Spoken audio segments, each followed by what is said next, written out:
Welcome back to the Colne Valley Postal History Museum. In this episode I want to take a look at the B-size wall box, but we're going to start with those funny looking green things on the top there. These are Irish, as in Irish Republic, lamp boxes. Now the one in the middle has got the Edward VII cipher on it, and then we've got two either side with what looks like P7T, that's the Gaelic for Post and Telecom. That's because there are still boxes in the Republic of Ireland which have got the British cipher on them, although many had them removed after the secession in 1922. Some of the posher areas still have their ciphers. So that's why we have this Edward VII box painted green and carrying a Gaelic plate. So if we bring the camera in a little bit more, you can see that that's all in Gaelic. Well, it's actually in Gaelic and English. The design was perpetuated by Jessup Davis of Enniscorthy, who then made the boxes for the independent Post and Telecom Authority of the new Irish Free State, which then became in 1948 the Republic of Ireland. The two ciphers are slightly different. That's the narrow spacing, and that's the slightly wider spacing. So that's what the green bits are. But let's just pull back, because this is really to talk about wall boxes. Now, the B-size wall box, which you can see underneath here, was a very widespread post box used all over the country, and there are many of them still in use. You can see there both Elizabeth II on the left and Edward VII on the right. If we come down a bit further, we've also got Victoria here, a couple of different versions of it, and George VI on the end there. And then just coming back down here, we've got the two versions of Edward VII. So the big florid cipher on the right, and then the cipher that was derived from the Victorian one on the left, which uses the Imperial State Crown of India. That had to be changed because Edward VII was never crowned Emperor of India, and so the later ones have the Tudor crown with which he was crowned. Now we've got a lot of these things, so let's just swing around and have a look at some of the others. So looking a bit forlorn these days over in the corner here are some of the Elizabeth II versions.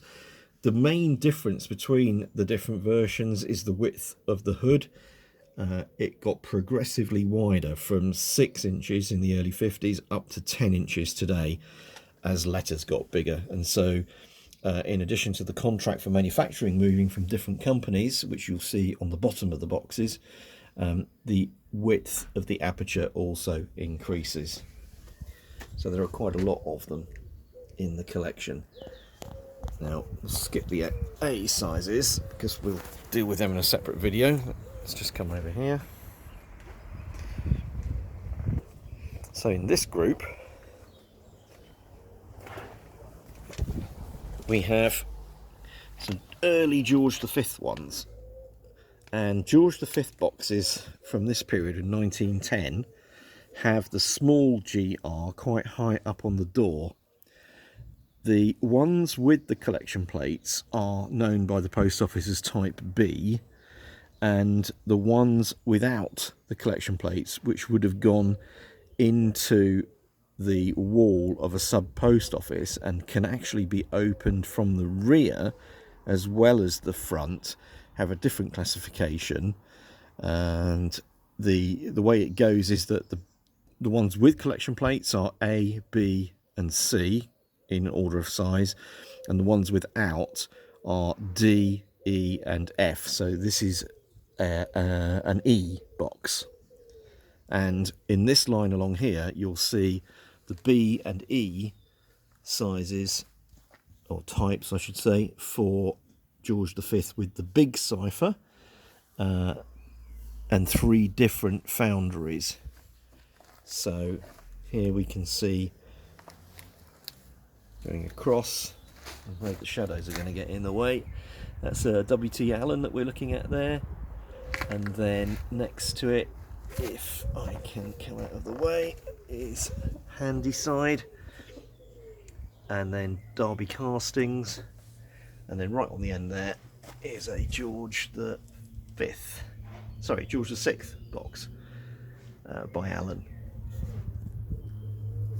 So there's lots of different varieties of these basic B-size boxes. This one you may have spotted has got an Isle of Man plate on it. Again, Isle of Man boxes are also painted red. It's only Guernsey that went for blue. And we've got some quite interesting plates on some of these as well.